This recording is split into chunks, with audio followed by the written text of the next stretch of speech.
ನಮಸ್ಕಾರ ನ್ಯೂಸ್ 10 ಗೆ ಸ್ವಾಗತ. ನಾನು ನವಿತಾ ಜೈನ್.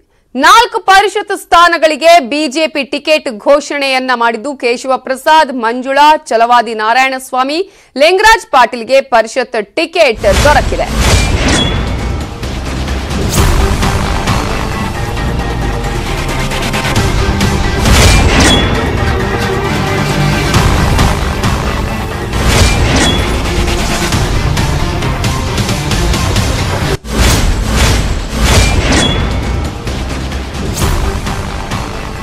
ನಾಲ್ಕು ಪರಿಷತ್ ಸ್ಥಾನಗಳಿಗೆ ಬಿಜೆಪಿ ಟಿಕೆಟ್ ಅನ್ನ ಘೋಷಣೆ ಮಾಡಿದೆ. ಅಧಿಕೃತ ಘೋಷಣೆ ಅಷ್ಟೇ ಬಾಕಿ ಇರೋದು. ಕೇಶವ ಪ್ರಸಾದ್, ಮಂಜುಳಾ, ಚಲವಾದಿ ನಾರಾಯಣಸ್ವಾಮಿ, ಲಿಂಗರಾಜ್ ಪಾಟೀಲ್ಗೆ ಪರಿಷತ್ ಟಿಕೆಟ್ ಅನ್ನ ಈಗ ಅನೌನ್ಸ್ ಮಾಡಿದ್ದು, ಅಧಿಕೃತವಾಗಿ ಅನೌನ್ಸ್ ಮಾಡಬೇಕಷ್ಟೇ. ಯಾವ್ಯಾವ ಕೋಟಾದಡಿ ಅಂತ ನೋಡೋದಾದ್ರೆ ಒಕ್ಕಲಿಗ, ದಲಿತ, ಲಿಂಗಾಯತ, ಒಬಿಸಿಗೆ ಈ ಮೂಲಕ ಮಣೆಯನ್ನ ಹಾಕಲಾಗಿದ್ದು ಜಾತಿ ಸಮೀಕರಣದಲ್ಲಿ ಹೈಕಮಾಂಡ್ ಟಿಕೆಟ್ ಅನ್ನ ನೀಡಿದೆ. ಇನ್ನು ಟಿಕೆಟ್ ಅನ್ನ ಪಡೆಯೋದಕ್ಕೆ ಬೆಂಗಳೂರಿಗೆ ಬಂದಿದ್ದಾರೆ ಲಿಂಗರಾಜ್ ಪಾಟೀಲ್ ಅವರು. ಬಿಜೆಪಿ ಕಚೇರಿಯಲ್ಲಿ ಬಿ ಫಾರಂ ಅನ್ನ ಪಡೆದಿದ್ದಾರೆ. ಸಿ ಮಂಜುಳಾ ಬಿಜೆಪಿ ಕಚೇರಿಗೆ ಟಿಕೆಟ್ ಪಡೆಯೋದಕ್ಕೆ ಬಂದಿದ್ದಾರೆ. ಕೇಶವ ಪ್ರಸಾದ್ ಮಧ್ಯಾಹ್ನ ವಿಧಾನಸೌಧದಲ್ಲಿ ಈ 4 ನಾಮಪತ್ರವನ್ನ ಸಲ್ಲಿಕೆ ಮಾಡಲಿದ್ದಾರೆ. ಇವತ್ತೇ ನಾಮಿನೇಷನ್ ಫೈಲ್ ಮಾಡೋದಕ್ಕೆ ಕೊನೆ ದಿನ. ಟಿಕೆಟ್ ಬಗ್ಗೆ ಮೊದಲು ಬ್ರೇಕ್ ಮಾಡಿದ್ದೆ ನ್ಯೂಸ್ 18 ಕನ್ನಡ. ಇದೇ ಲಿಸ್ಟ್ ಈಗ ಕನ್ಫರ್ಮ್ ಆಗಿದೆ. ಬಿ ಫಾರಂ ಪಡೆಯಲು ಬಂದ ಅಭ್ಯರ್ಥಿಗಳು ಈಗ ಈ ಒಂದು ಟಿಕೆಟ್ ಅವರಿಗೆ ಸಿಕ್ಕಿದೆ ಅನ್ನೋದು ಕನ್ಫರ್ಮ್ ಆಗಿದೆ. ನ್ಯೂಸ್ 18 ಬ್ರೇಕ್ ಮಾಡಿದಂತಹ ಎಕ್ಸ್ಕ್ಲೂಸಿವ್ ಲಿಸ್ಟ್ ಈಗ ಅಧಿಕೃತವಾಗಿ ಘೋಷಣೆ ಮಾತ್ರ ಬಾಕಿ ಇರುವಂತದ್ದು. ನ್ಯೂಸ್ 18 ಕನ್ನಡ ಈ ಹಿಂದೆನೆ ಹೇಳಿತ್ತು ಯಾರ್ಯಾರಿಗೆ ಟಿಕೆಟ್ ಸಿಗಬಹುದು ಅನ್ನುವಂಥದ್ದು. ಲಿಂಗರಾಜ್ ಪಾಟೀಲ್ ಅವರ ವಿಚಾರವನ್ನ ಕೂಡ ಹೇಳಿತ್ತು. ವಿಜೇಂದ್ರ ಅವರಿಗೆ ಟಿಕೆಟ್ ಮಿಸ್ ಆಗತ್ತೆ, ಲಿಂಗರಾಜ್ ಪಾಟೀಲ್ಗೆ ಅವರ ಬದಲಾಗಿ ನೀಡಲಾಗುತ್ತೆ ಅನ್ನೋದನ್ನು ಕೂಡ ನ್ಯೂಸ್ 18 ಕನ್ನಡ ಬ್ರೇಕ್ ಮಾಡಿತ್ತು. ಈಗ ಅದೇ ಲಿಸ್ಟ್ ಹೊರಬೀಳುವಂತಹ ಚಾನ್ಸಸ್ ಇದೆ. ಯಾಕಂದ್ರೆ ಇವರ 4 ಮಂದಿ ಕೂಡ ಈಗಾಗಲೇ ಬಿ ಫಾರಂ ಅನ್ನ ಪಡೆಯೋದಕ್ಕೆ ಬಂದಿದ್ದಾರೆ. ಯಾರ್ಯಾರು ಅಂತ ನಾವು ನೋಡ್ತಾ ಹೋಗೋದಾದ್ರೆ ಲಿಂಗರಾಜ್ ಪಾಟೀಲ್, ಮಂಜುಳಾ, ಚಲವಾದಿ ನಾರಾಯಣ ಸ್ವಾಮಿ ಅವರು ಕೂಡ ಈಗಾಗಲೇ ಟಿಕೆಟ್ ಅನ್ನ ಪಡೆಯೋದಕ್ಕೆ ಬಂದಿದ್ದಾರೆ. ಬಿ ಫಾರಂ ಅನ್ನ ಪಡೆಯೋದಕ್ಕೆ ನ್ಯೂಸ್ 18 ಕನ್ನಡ ಈ ಸುದ್ದಿಯನ್ನ ಬ್ರೇಕ್ ಮಾಡಿತ್ತು, ಆ ಲಿಸ್ಟ್ ಅನ್ನ ನೀಡಿತ್ತು. ಈಗ ಆ ಲಿಸ್ಟ್ ಕನ್ಫರ್ಮ್ ಆಗಿದೆ.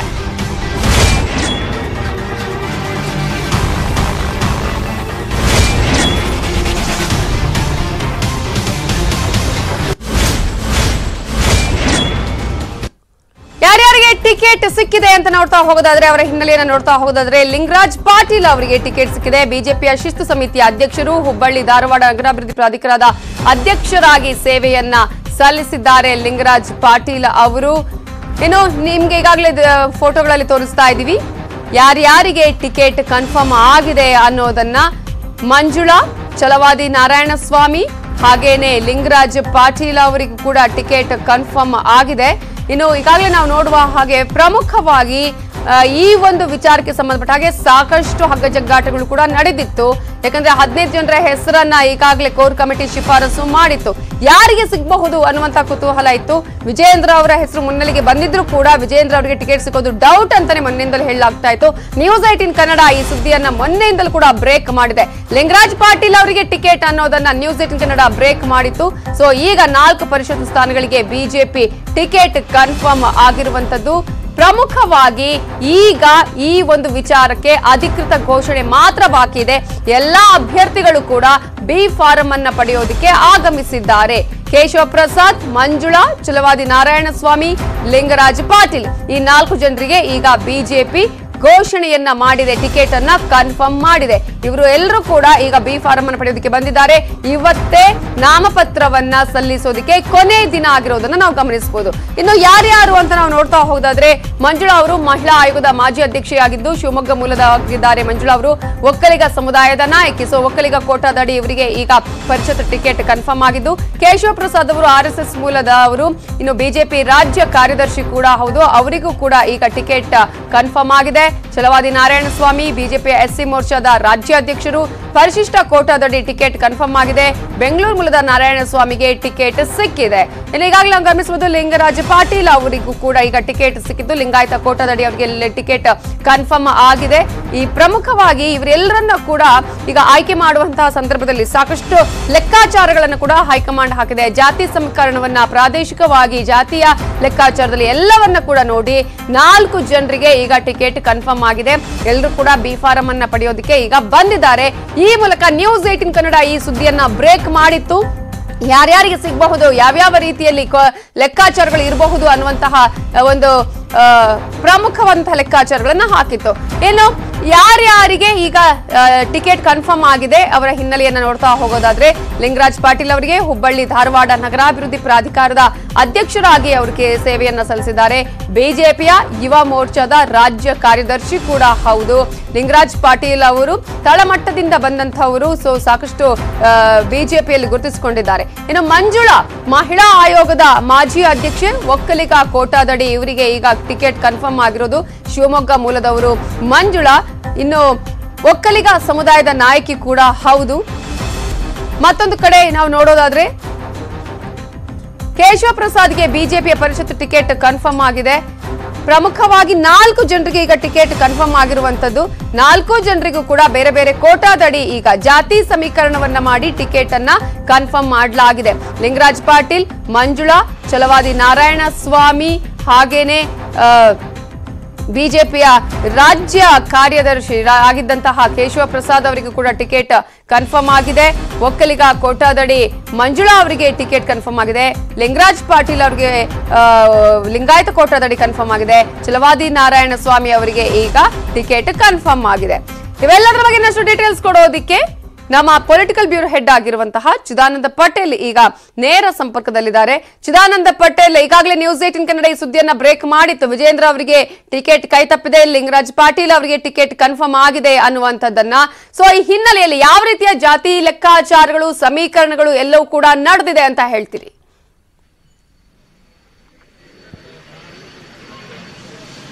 ನವಿತಾ ಜೈನ್, ಬಿಜೆಪಿಯು ಕೂಡ ಜಾತಿ ಲೆಕ್ಕಾಚಾರದ ಹಿಂದೆ ಬಿದ್ದಿರುವಂತದ್ದು. ಇಲ್ಲಿ ಪ್ರಮುಖ 2 ಜಾತಿಗಳಿಗೆ ಮಣೆ ಹಾಕಿರುವಂತದ್ದು.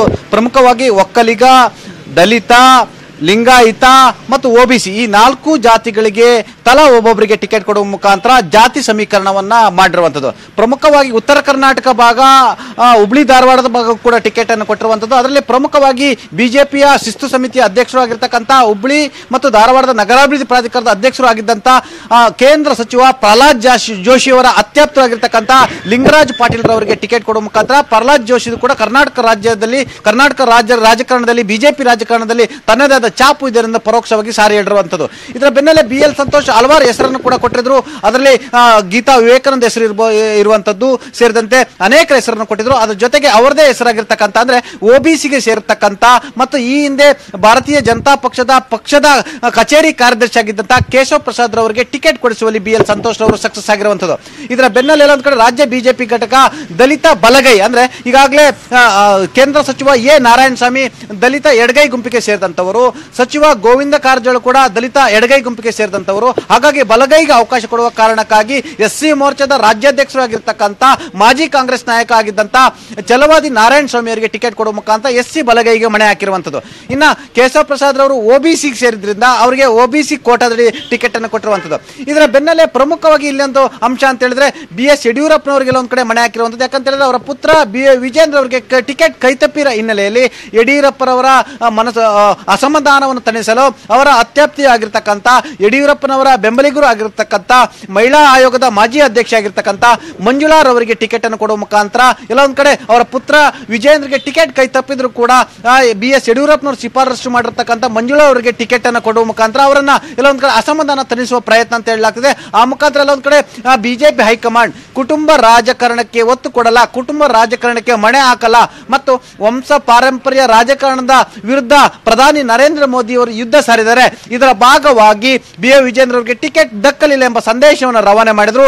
At the same time BS ಯಡಿಯೂರಪ್ಪನವರ ಅತ್ಯಾಪ್ತಿ ಆಗಿರ್ತಕ್ಕಂಥ ಶಿವಮೊಗ್ಗದವರಾಗಿರ್ತಕ್ಕಂಥ ಮಂಜುಳಾ ಅವರಿಗೆ ಟಿಕೆಟ್ ಕೊಡುವ ಮುಖಾಂತರ ಇಲ್ಲಿ ಜಾತಿ ಸಮೀಕರಣ ಎದ್ದು ಕಾಣ್ತಿರುವಂತದ್ದು. ನವಿತಾ ಜೈನ್, ಥ್ಯಾಂಕ್ ಯು ಚಿದಾನಂದ ಪಟೇಲ್ ಡೀಟೇಲ್ಸ್ಗೆ. ಪರಿಷತ್ ಪ್ರತಿಷ್ಠೆ ಫೈಟ್, ಕಾಂಗ್ರೆಸ್ನಲ್ಲಿ ಗೆದ್ದವರು ಯಾರು? Siddu versus DKC versus Kharge. Yadav ನೇಮಕ ಆಗಿದ್ ಹೇಗೆ? ಹೈಕಮಾಂಡ್ ಸಂದೇಶವೇನು? ನ್ಯೂಸ್ 18 ಮೆಗಾ ಎಕ್ಸ್ಕ್ಲೂಸಿವ್ ಕೈ ಕುರ್ಚಿ ಕಿತ್ತಾಟ.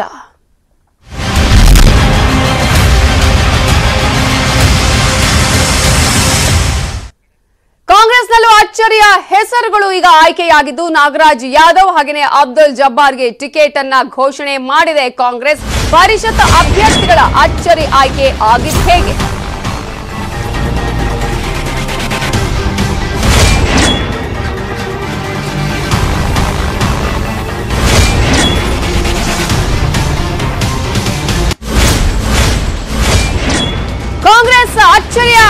ಹೆಸರನ್ನ ಘೋಷಣೆ ಮಾಡಿರುವಂತದ್ದು ನಾಗರಾಜ್ ಯಾದವ್ ಹಾಗೇನೆ ಜಬ್ಬಾರ್ ಅವರ ಹೆಸರನ್ನ ಘೋಷಣೆ ಮಾಡಿದೆ. ನಾಗರಾಜ್ ಯಾದವ್ ಯಾರ ಕ್ಯಾಂಡಿಡೇಟ್? ನಾಗರಾಜ್ ಯಾದವ್ಗೆ ಟಿಕೆಟ್ ಹೇಗ್ ಸಿಕ್ತು? ಮುಯಿಗೆ ಮುಯಿ ತೀರಿಸಿಕೊಂಡ್ರ ಡಿಕೆ ಶಿವಕುಮಾರ್ ಅನ್ನುವ ಪ್ರಶ್ನೆ. ಮತ್ತೊಂದು ಕಡೆ ಅಬ್ದುಲ್ ಜಬ್ಬಾರ್ ಅವರನ್ನ ಕೂಡ ಈಗ ಆಯ್ಕೆ ಮಾಡಲಾಗಿದೆ, ಘೋಷಣೆ ಮಾಡಲಾಗಿದೆ. ಹಾಗಾದ್ರೆ ಅವರು ಯಾರ ಕ್ಯಾಂಡಿಡೇಟ್? ಸಿದ್ದರಾಮಯ್ಯ ಅವರಿಗೆ ಇದರಿಂದ ಆದ ಲಾಭ ನಷ್ಟ ಏನು? ಡಿಕೆಶಿ ಸೋತ್ರು ಸೇಡು ತೀರಿಸಿಕೊಂಡ್ರ ಇಲ್ಲಿ? ಪರಿಷತ್ ಅಭ್ಯರ್ಥಿಗಳ ಅಚ್ಚರಿಯ ಆಯ್ಕೆ ಆಗಿದ್ದು ಹೇಗೆ? ಯಾರು ಕೂಡ ನಿನ್ನೆವರೆಗೂ ಕೂಡ ಈ ಎರಡು ಹೆಸರುಗಳು ಆಯ್ಕೆ ಆಗತ್ತೆ ಅಂತ ಅಂದುಕೊಂಡಿರ್ಲಿಲ್ಲ. ಫಸ್ಟ್ ಟೈಮ್ ನಾಗರಾಜ್ ಯಾದವ್, ಎರಡನೇ ಸಲ ಜಬ್ಬಾರ್ಗೆ ಅವಕಾಶ ಸಿಕ್ಕಿದ್ದು ಹೇಗೆ? ನ್ಯೂಸ್ 18 ಕನ್ನಡದಲ್ಲಿ ಪೆನ್ ಟು ಪೆನ್ ಮಾಹಿತಿಯನ್ನ ನಾವು ನಿಮ್ಗೆ ಕೊಡ್ತಾ ಹೋಗ್ತೀವಿ. ಹಾಗಾದ್ರೆ ಈ ಇಬ್ಬರ ಹೆಸರುಗಳು ಆಯ್ಕೆಯಾಗಿದ್ಯಾ ಹೇಗೆ? ಯಾರು ಶಿಫಾರಸು ಮಾಡಿದ್ದಾರೆ? ಯಾರ ಕ್ಯಾಂಡಿಡೇಟ್? ಯಾವ ಲೆಕ್ಕಾಚಾರಗಳು ಇಲ್ಲಿ ಇದೆ? ಸಿದ್ದರಾಮಯ್ಯ ವರ್ಸಸ್ ಡಿಕೆಶಿ ವರ್ಸಸ್ ಮಲ್ಲಿಕಾರ್ಜುನ ಖರ್ಗೆ ಅನ್ನುವ ರೀತಿ ಆಯ್ತಾ? ಇಲ್ಲಿ ಮುಯಿಗೆ ಮುಯಿ ಆಯ್ತಾ ಅನ್ನುವಂತಹ ಪ್ರಶ್ನೆ ಕೂಡ ಇದೆ. ಒಂದು ಕಡೆ ಸೋತ್ರು ಕೂಡ ಸೇಡನ್ನ ತೀರಿಸಿಕೊಂಡ್ರ ಡಿಕೆ ಶಿವಕುಮಾರ್ ವಿಚಾರದಲ್ಲಿ. ಹೀಗೆ ಸಾಕಷ್ಟು ವಿಚಾರಗಳು ಇಲ್ಲಿ ಬೆಳಕಿಗೆ ಬರ್ತಾ ಇದೆ. ಸಿದ್ದರಾಮಯ್ಯ ಸೂಚಿಸಿದ್ದು ಒಬಿಸಿಯಲ್ಲಿದ್ದಂತಹ ಎಂಆರ್ ಸೀತಾರಾಮ ಅವರನ್ನ ಹೆಸರನ್ನ, ಆದ್ರೆ ಡಿಕೆಶಿ ಸೂಚಿಸಿದ್ದು SR ಪಾಟೀಲ್, ಮನ್ಸೂರ್ ಖಾನ್ ಹೆಸರನ್ನ. ಇನ್ನು ಇದೇ ವಿಚಾರಕ್ಕೆ ಸಂಬಂಧಪಟ್ಟ ಹಾಗೆ ನಾವು ನೋಡ್ತಾ ಹೋಗೋದಾದ್ರೆ ಇಲ್ಲಿ ಸೀತಾರಾಮ್ ಮೇಲೆ ವೇಣುಗೋಪಾಲ್ ಅವರಿಗೂ ಕೂಡ ಸಿಟ್ಟು ಇತ್ತು. ಸಿದ್ದರಾಮಯ್ಯ ಅವರು ಶಿಫಾರಸು ಮಾಡಿದಂತಹ ಸೀತಾರಾಮ್ ಅವರ ಮೇಲೆ ಇದನ್ನೇ ದಾಳ ಮಾಡಿಕೊಂಡು ಡಿಕೆಶಿ ಹೊಸ ಚೆಕ್ ಮೇಟ್ ಅನ್ನ ಕೂಡ ನೀಡ್ತಾರೆ. ಅದುವೇ ಬೇರೆಯದೇ ಹೆಸರು. ಮಾಜಿ ಮೇಯರ್ ಪದ್ಮಾವತಿ ಯಾದವ್ ಹೆಸರನ್ನ ಪ್ರಸ್ತಾಪ ಮಾಡ್ತಾರೆ ಡಿಕೆ ಶಿವಕುಮಾರ್ ಅವರು. ಬಲಿಜ ಸಮುದಾಯದ ಪದ್ಮಾವತಿ ಅವರಿಗೆ ಟಿಕೆಟ್ ಕೊಡಿ ಅಂತ ಹೇಳಿ ಶಿಫಾರಸು ಮಾಡ್ತಾರೆ. ಕಷ್ಟ ಕಾಲದಲ್ಲೂ ಯಾದವ್ ಪಕ್ಷದ ಪರ ವಕಾಲತ್ತು ವಹಿಸ್ತಾರೆ ಅನ್ನುವಂತಹ ಒಂದು ಶಿಫಾರಸನ್ನ ಮಾಡ್ತಾರೆ. 50 ಲಕ್ಷದಷ್ಟು ಯಾದವ ಮತಗಳು ಇದೆ ಅನ್ನುವಂತಹ ವಿಚಾರವನ್ನ ಹೇಳ್ತಾರೆ. ಯಾದವ ಸಂಘಟನೆ ಮಾಡೋದಕ್ಕೂ ಕೂಡ ಸಹಕಾರಿಯಾಗುತ್ತೆ. ಸೀತಾರಾಮದ ಯಾವುದೇ ಪಕ್ಷ ಸಂಘಟನೆಗೆ ಸಹಾಯ ಇಲ್ಲ ಅನ್ನೋದನ್ನ ಕೂಡ ಹೇಳ್ತಾರೆ. ಈ ಮೂಲಕ ಡಿಕೆಶಿ ಚೆಕ್ ಮೇಟ್ ಅನ್ನ ನೀಡಿದ್ರ. ಮತ್ತೊಂದ್ ಕಡೆ ಜಬ್ಬಾರ್ ಪರ ಮಲ್ಲಿಕಾರ್ಜುನ ಖರ್ಗೆ ಬ್ಯಾಟಿಂಗ್ ಅನ್ನ ಮಾಡ್ತಾರೆ. ಕೊನೆಗೆ ಯಾದವ್ ಜಬ್ಬಾರ್ ಹೆಸರಿಗೆ ಸೋನಿಯಾ ಗಾಂಧಿ ಮುದ್ರೆಯನ್ನ ಅತ್ಯಂತ ಅಚ್ಚರಿಗಳು ಆಗತ್ತೆ. ಮಲ್ಲಿಕಾರ್ಜುನ ಖರ್ಗೆ ಕೂಡ ಜಬ್ಬಾರ್ ಪರವಾಗಿ ಬ್ಯಾಟಿಂಗ್ ಅನ್ನ ಬೀಸಿದ್ದಾರೆ. ಈ ಮೂಲಕ ಇಲ್ಲಿ ಸಿದ್ದರಾಮಯ್ಯ ವರ್ಸಸ್ ಡಿಕೆಶಿ ವರ್ಸಸ್ ಮಲ್ಲಿಕಾರ್ಜುನ ಖರ್ಗೆ ಯಾರು ಗೆದ್ರು, ಯಾರು ಸೋತ್ರು, ಯಾರು ಯಾರಿಗೆ ಇಲ್ಲಿ ಚೆಕ್ ಮೇಟ್ ನೀಡಿದ್ರು? ಹಾಗಾದ್ರೆ ಇಲ್ಲಿ ಸೋತ್ರು ಕೂಡ ಡಿಕೆಶಿ ಸೇಡನ್ನ ತೀರಿಸಿಕೊಂಡ್ರ ಅನ್ನುವಂತಹ ಪ್ರಶ್ನೆ ಕೂಡ ಇಲ್ಲಿ ಇದೆ. ಸೊ ಎಲ್ಲಾ ಲೆಕ್ಕಾಚಾರಗಳು ನಡೀತಾ ಇದೆ. Welcome back. ಗಂಡ ಹಾಗೂ ಮಾವನ ವಿರುದ್ಧ ನಟಿ ದೂರನ್ನ ಕೊಟ್ಟಿದ್ದು ನಟಿ ಚೈತ್ರಾ ಹಳ್ಳಿಕೇರಿಯಿಂದ ಪೊಲೀಸರಿಗೆ ದೂರು ಸಲ್ಲಿಕೆಯಾಗಿದೆ.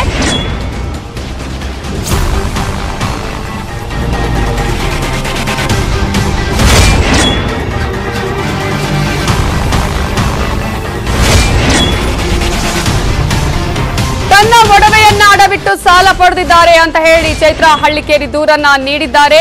ತನ್ನ ಸಹಿಯನ್ನ ಫೋರ್ಜರಿ ಮಾಡಿ ಗೋಲ್ಡ್ ಲೋನ್ ಪಡೆದಿದ್ದಾರೆ ಅನ್ನುವಂತಹ ಆರೋಪವನ್ನ ಮಾಡಿದ್ದಾರೆ. ಗಂಡ ಬಾಲಾಜಿ ಪೋತರಾಜ್, ಮಾವ ಪೋತರಾಜ್ ವಿರುದ್ಧ ದೂರನ್ನ ದಾಖಲಿಸಿದ್ದು ಮೈಸೂರಿನ ಜಯಲಕ್ಷ್ಮೀಪುರಂ ಪೊಲೀಸ್ ಠಾಣೆಯಲ್ಲಿ ಈ ಸಂಬಂಧ FIR ದಾಖಲಾಗಿದೆ. 13 ಲಕ್ಷ ಗೋಲ್ಡ್ ಲೋನ್ ಪಡೆದಿದ್ದಾರೆ ಅಂತ ಹೇಳಿ ಆರೋಪವನ್ನ ಮಾಡಿದ್ದಾರೆ. ಈ ಮೂಲಕ ದೂರನ್ನ ದಾಖಲಿಸಿದ್ದಾರೆ.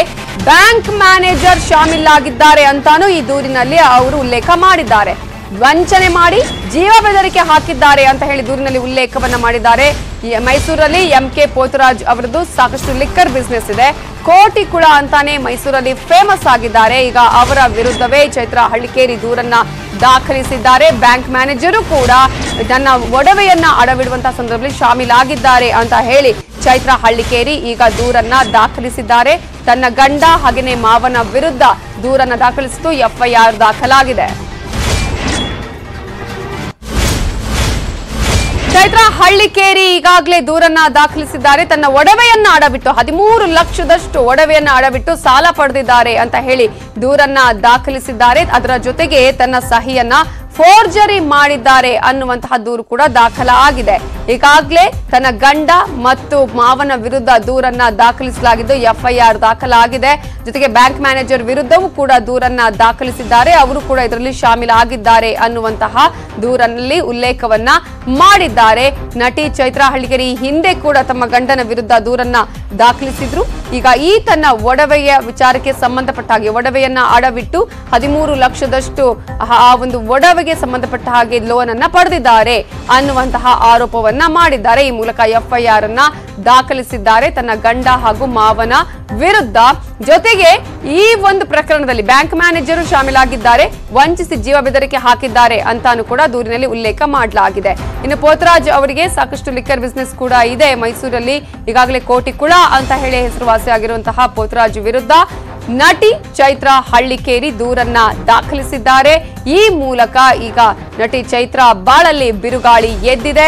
ತನ್ನ ಪತಿ ಮತ್ತು ಮಾವನ ವಿರುದ್ಧ ಹಿಂದೆ ಕೂಡ ಅವರು ದೂರನ್ನ ದಾಖಲಿಸಿದ್ರು. ಈಗ ಒಡವೆಯ ವಿಚಾರಕ್ಕೆ ಸಂಬಂಧಪಟ್ಟ ಹಾಗೆ ದೂರನ್ನ ದಾಖಲಿಸಿದ್ದಾರೆ. 13 ಲಕ್ಷದಷ್ಟು ಒಡವೆಗೆ ಅಂದ್ರೆ ಗೋಲ್ಡ್ ಲೋನ್ ಅನ್ನ ಪಡೆದಿದ್ದಾರೆ ಅಂತ ಹೇಳಿ ದೂರನ್ನ ಮಾಡಿದ್ದಾರೆ. ಈಗ FIR ಅಲ್ಲಿ ಈ ಎಲ್ಲಾ ಅಂಶಗಳು ಉಲ್ಲೇಖ ಆಗಿದೆ.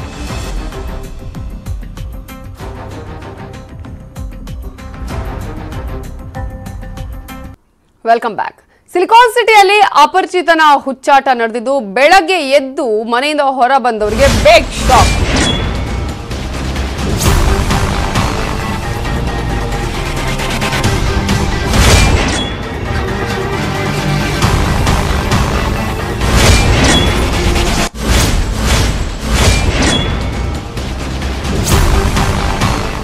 ರಸ್ತೆ ಗೋಡೆಗಳ ಮೇಲೆ ಎಲ್ಲ ಸಾರಿ ಅನ್ನುವಂತಹ ಬರಹವನ್ನು ಬರೆಯಲಾಗಿತ್ತು. ಶಾಲೆಯ ಗೋಡೆ ಮೆಟ್ಟಿಲುಗಳ ಮೇಲೂ ಕೂಡ ಸಾರಿ ಅನ್ನುವಂತಹ ಬರಹ.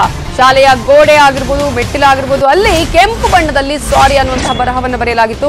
ಬೆಂಗಳೂರಿನ ಸುಂಕದಕಟ್ಟೆ ಖಾಸಗಿ ಶಾಲೆ ಬಳಿ ಈ ಒಂದು ಸಾರಿ ಘಟನೆ ನಡೆದಿದೆ.